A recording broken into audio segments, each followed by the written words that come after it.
Welcome to Biblio Bistro. My name is Megan Jazak, and I'm a registered dietitian and community health educator with the Portage Health Foundation. And today I have with me Michael Sinitis, who is the program coordinator and chef extraordinaire with the Portage Lake District Library. For those of you that are new to Biblio Bistro, this is a cooking series in partnership with the foundation and the library that features simple recipes with seasonal and local produce that are budget friendly. Today we're cooking roasted carrots with carrot top pesto. Ooh, yum! So a big reason that we picked this recipe is that it reduces your carbon footprint. We're using the whole vegetable. So when we look at, buying local, which we've done today, and Michael will talk a little bit about that, a way that you can further reduce that carbon footprint and be a little more eco-friendly is to use the whole vegetable. And carrots are one of those veggies that you can use the greens as well as the root. And I think a lot of people don't know that. Yeah, it's true. I think people pick a bunch of nice carrots up at the farmer's market and they just chop that off and throw it in the waste can, which is really kind of a shame. I mean, I would probably try feeding it to the chickens if I didn't use it, but still, why Right. get rid of it? Right. And ooh. Little spritz. I know. Speaking of the farmer's market, everything except the nuts and the cheese came from the farmer's market, right? So we have basil, garlic scapes. We were going to put, this recipe calls for garlic, cloves of garlic, but we decided since we had the garlic scapes, that would provide the same garlic flavor and it would probably make it really a nicer texture in the pesto. Right, and And seasonally available right now. Yeah. So.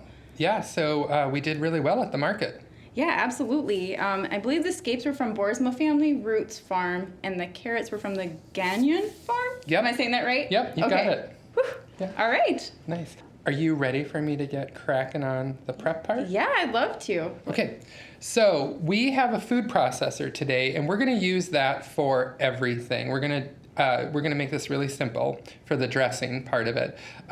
You can use this nice little plane when it comes time for the cheese, but at home I just do the cheese up in the food processor separately, put it in a bowl, and then I'll just do the pesto from there. So that's what I was kind of thinking. Sure. And we did get a little jump on things and roasted our carrots up, and I'll show you. Should I do the carrots first? Does that make sense? I think probably that would be a good place to start. Yeah, so all we really did was we peeled just a little bit, take the peelings off of the carrot. You don't have to get crazy. If you give them a little scrub first before you peel, you have to take less off. Real nice like that. And then this recipe, I believe, actually wanted us to do the carrots whole. But for a time saver, both in doing the dish today, but at home if you're doing it, if you cut the carrot in half and do like a little cut on the bias, you can really shave down the roasting time. And these carrots aren't super huge, so I just, just to make them a little extra cute, cut them on an angle or a bias, however you want to do that.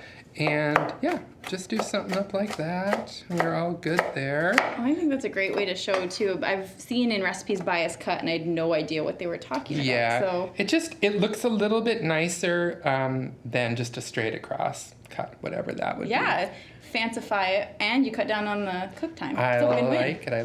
like it. Okay, so do you want to work on? Should we do the pesto first? Yeah, we can do sound good? that. Absolutely. So you want to make sure that you have I think it calls for like 2 cups of the greens from the carrots. So we've got that here, and then basil. And the big reason that we did a combo, for those that haven't had carrot tops before, it's pretty bitter. Yeah. So if you're to do just that as the base for the pesto, your taste buds might be a little bit in for a surprise. So that's why we're doing the blend here. Nice. So I'll try and move. We can just bring that over here. I'm gonna do the cheesy thing first because I think that, aren't we all really looking for shortcuts in the kitchen? Absolutely. Cheese isn't that exciting. And I actually, folks, I just do this regularly at home. Like I buy a chunk of Parmesan and I buy a chunk of Romano cheese. And I chunk them up and I throw them in the food processor, and there's inevitably a couple of tubs of the cheese when I do it that way, and I throw a couple in the freezer and keep one out, and then you have fresh grated cheese at all times. Yeah, and that was something that I didn't know until today. Michael was just telling me about it right before we started. Yeah, and one of the recipes that we did this past winter, the minestrone soup, if you save your your cheese rinds, they make a really nice little flavoring for soup. I think they even said that in the recipe. Yum. But I always hang on to the cheese rinds, and you could just throw them in the freezer, even if you're not ready to use them. So if you don't use it for soup, what other like uses would you have for the rind? Or is that mainly what I you think use it mainly for? it's a flavoring. You know, there's not much left when you chop that off. So I'm just, I don't know. Maybe I should move this processor a little bit over to the side. I'm just chunking the cheese up roughly. I'm not doing anything fancy. Okay. You know, because we're just gonna do the Oh, little. the lid would help, hey? That helps, right? Okay, let's see. Oh yeah. See? Ta-da! Yeah. And we're done. Like Awesome. that seems Yeah, that's I'm much more into that idea than doing the plain. yeah. And what's nice about Parmesan, so for those that are maybe they can have some dairy, but they are lactose intolerant, so you have some issues. Parmesan is aged for a long time, and so there's very little amount of lactose. Lactose is the naturally Right. occurring sugar in milk that some people have issues digesting. So if you find that some cheeses and dairy bother you, this is a good place to start if you are able to tolerate some. Cool. What do you think about amounts For for the scapes? For the scapes, I all would of the stuff? say, I mean, because we only have like what, a 2-cup yep, thing there. I Our was gonna say original 2 or recipe was a 3. couple cloves, right? right, yeah. So we're gonna improvise here a little bit. So are scapes usually a little bit like milder compared to garlic, would you say? For sure. Okay. I think they're milder. They don't have quite as much of a bite, but you'd be surprised. Like what I'll do with them, because they're for some reason like the scapes always come on the plant when you have no time. It's that time of year when you're busy, whatever, you're plucking them off. I just throw them in the processor and blend them up, and then I throw butter in there, a stick or two of butter, and I make scape Oh, butter. okay. And then I just freeze it in a log. Yeah. And then if I'm doing like steaks on the grill or something, I just go into the freezer and grab a little slab of scape butter. Oh, yum. And you get a little garlic thing. I'm gonna do about that much. Yeah, So I that's think that like looks good. maybe like what, a half a cup? Yeah, About I a think half so. a cup of Those- scapes? Would you say it was four or 5? Okay. So I'm just gonna go. These are a little tougher than everything else, so I'm gonna give it a little. I'm gonna give those a little start because see they're a little. Yeah. They're a I little see more that. substantial. Okay. Now, in the recipe, I'm guessing, and I'm truly guessing because I didn't read it. Tell me, Megan.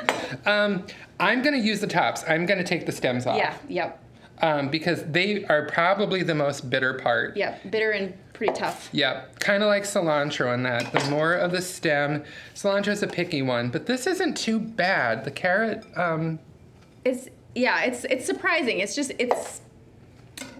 It's not as bitter as some herbs, but I think if you're just not prepared for it, sure. you know. And then we'll do a nice little bit of just take our stems off. The pesto's not that way. It's not that big of a deal to throw some of those in. I'm used to working with admittedly with a bigger Cuisinart. Yeah. So This is my college dorm. I- Cuisinart, so. well, there aren't that many things that we probably hang on to from college. So I'm impressed that you still have And it. if anyone's watching this, you know, who is in college, you can make pesto in your dorm. So Yep. We're showing you it can be done. Yeah. Oh yeah, it's gonna happen. It's coming together. I might need like Need some oil. I might need a little a something spoon. to like a spoon or something to or a fork. Even a fork out of that bowl would probably. Don't try this at home. You know, I'm not gonna do it while it's moving. I promise. I thought about it. I trick my Cuisinart to do things it's not supposed to do at home, but that's our little secret. Shh. Yeah, we just got to get those leaves. It's the same thing when you're at home doing like pesto. If you put a little more in there, then there's room for it. You're gonna need a little. Once we get the nuts in there, I think that'll help out too. Yeah. There we go. There we go. We got a little movement going on. Ta-da! There we go. Okay. Things are coming together with our leaves. Ta-da! Okay, I'm ready now. I'm ready for direction. Okay, so I would say probably the nuts would be the next step. So we have a combo here. Oop, got him. We have macadamia nuts and pine nuts. So pine nuts are traditionally what you put in pesto. So we wanted to show that. I think a lot of people don't necessarily know what the pine nut looks like. It's kind of these little kernels. And a good note there is I don't use those things, mostly Yes. because, as you pointed out, they definitely cost more. Yep. But it's really easy to burn pine nuts, and I almost feel like it's built into using pine nuts somehow karmically or whatever. But Yeah. whenever I have them going, inevitably I burn them. Right. And it doesn't matter if I do them in the oven or if I do them in the skillet. So I use walnuts. I think you get a really rich flavor from walnuts. They're less expensive and they're more forgiving. Right. So that's a good option. Right. And today we're not toasting them, but you could toast them Yeah. for pesto. Is that pretty traditional to do that? Yeah, and I do that on the top of the stove, like in a Okay. skillet, like a cast iron skillet for Yeah, sure. so you just have to keep that moving The constantly. oven is the tricky one. I think Yeah. that's what gets away from people. Okay. Here we go. Oh yeah. Ooh,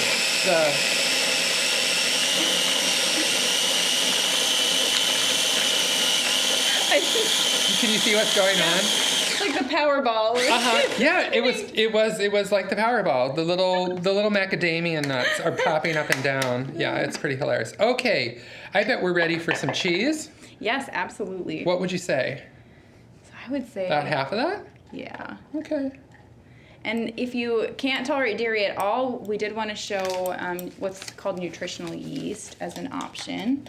Oh, yeah. So this is something that's completely vegan, and it is a good cheese substitute, particularly for something like Parmesan. Nice. So it's kind of got like the similar texture, and it's a little bit more savory and salty. It also has some B12 in there, which is Oh. something that for a lot of people that either if you're vegan or if you're limiting your dairy products or other types of animal products, you might be B12 deficient, and so something that might be good to Get a add little to dishes. extra. Yep. I've only ever had it on popcorn. You know what? That's how I was first introduced to it as well. We used to call it bee pollen as a kid. My dad would put nice. it on popcorn and call it bee pollen. Bee pollen. I like it. It was cute until I went to the theater and asked for bee pollen, and people stared at me like, it's crazy. What? Okay, don't think we have that here. Okay, so I'm just giving a couple good grinds of pepper. I'm gonna do a nice little pinch of kosher salt. And then, now, if I were on my Cuisinart at home, I would do the olive oil part of it from the top through the hole as everything was mixed up. So Right. we're gonna have to just improvise a little. I'm gonna get, the thing about Cuisinarts are they want dry product. Dry things work best in Cuisinarts and wet things work best in blenders. So we're gonna compromise here a little bit and we're gonna get everything going there that we need in there. And then we're just gonna drizzle a little in and then blend it, because doing it this way, it could get away from you where you could have a little too much oil, because we're winging it. We're not exactly measuring. I know what it's supposed to look like. You want a nice paste that's a dressing that's gonna stick to your food. Right. But if you're throwing a little bit of this in and a little bit of that, you don't want to go too far. You could easily add too much oil, and then it won't stick to your food quite as well. Okay. So I'm gonna eyeball it a little, and just So you're looking more for like a consistency than measuring an like a amount. nice sauce. Think of a nice sauce that would stick on pasta or vegetables or carrots, like we're eating today. Oh, there we go. Yeah. But when you're pouring it through the top of your Cuisinart, obviously you're able to judge a little bit better Right. on. Oh yeah, there we go. So you see that. Yeah, so it's kind of all pulling towards the center. Yeah, and I'm even gonna add a little bit more, but yeah, it's coming together real nice. I think I can just do that. We're calling it good. Okay. Ta-da. And for the carrots, you do that first, and then I'll send it. Oh yeah, we're there. Now that's pesto.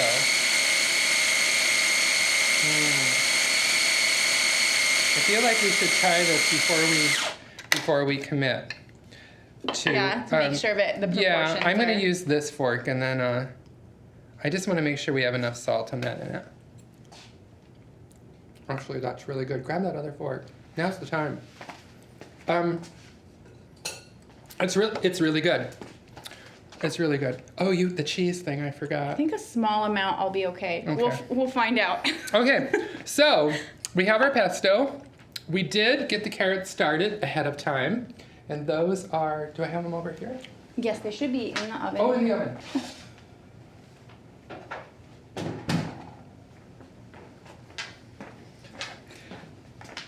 Beautiful. I know. Wow, So, look at the colors on that. yeah, really nice. And, they get that little caramely, carrots get so sweet when you roast them. So that's the other reason this is going to be really yummy. like a That little sweet, bit of salty. tangy, slightly bitter.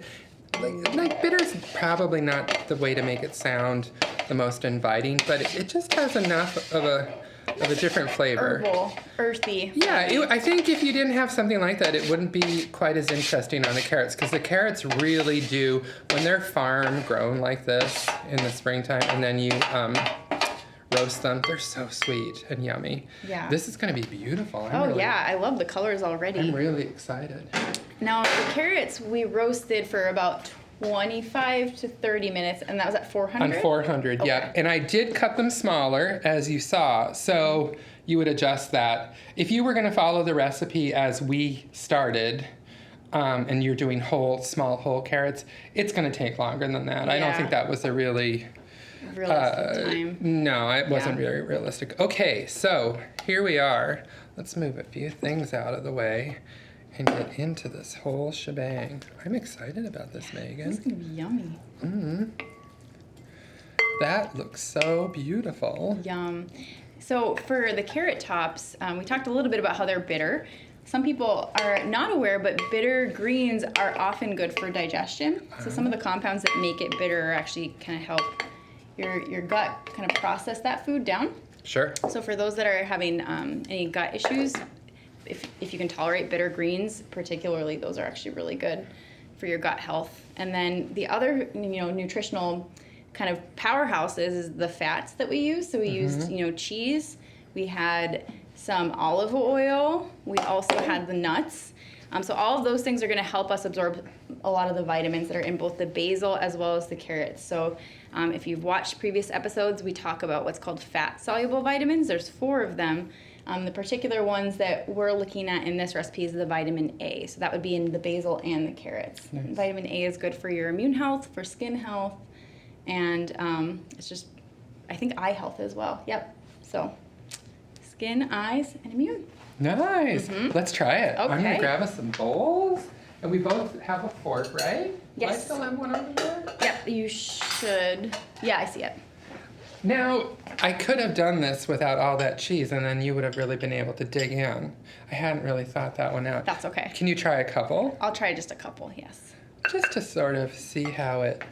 But that is really beautiful. I mean, it looks almost like that would be a really nice, like, summer potluck dish. And when I'm looking at this right now and I'm seeing the purple, Yeah. Another fun way to go with this is you could do like a bunch of root vegetables. Right. You could do beets, carrots. Oh, yeah. Maybe even some turnips in there. I think you Yeah. could try that. Roast them all and you'd have it would be even more flavorful and different, I think. I think so. Yeah, that's a really good point, Michael. You're going to have to scrape all the pesto off of yours, aren't you? No, I'll have a couple You can bites. do a little bit. Yes. That's really good, Megan. That's a really good recipe, folks. I would definitely do this one. And you do have to turn the oven on, but you can also make this ahead of time on a cooler day. And this could easily be good cold too. I mean, it's really nice warm, but Or in the evenings, that's when I'll do some of my oven stuff in the summer. Do it in the evening, and then it's not so warm during the day. that is so delicious. I know, it's really yummy, isn't it? All right. All right, well, thanks for joining us for another episode, folks. If you'd like to tune in and see our other episodes, as well as get the shopping list and the full recipe, you can go to pldl.org/biblio-bistro. And for any additional information you're looking for on the recipe, whether that's the price per serving, and information about local farmers market, you can click the show notes, which is on the YouTube page as well, which is on that PLDL website. And if you want to share any pictures of when you're using the recipes, you can just use the hashtag Biblio Bistro on any social media that you use. Until next time, Bon appetit!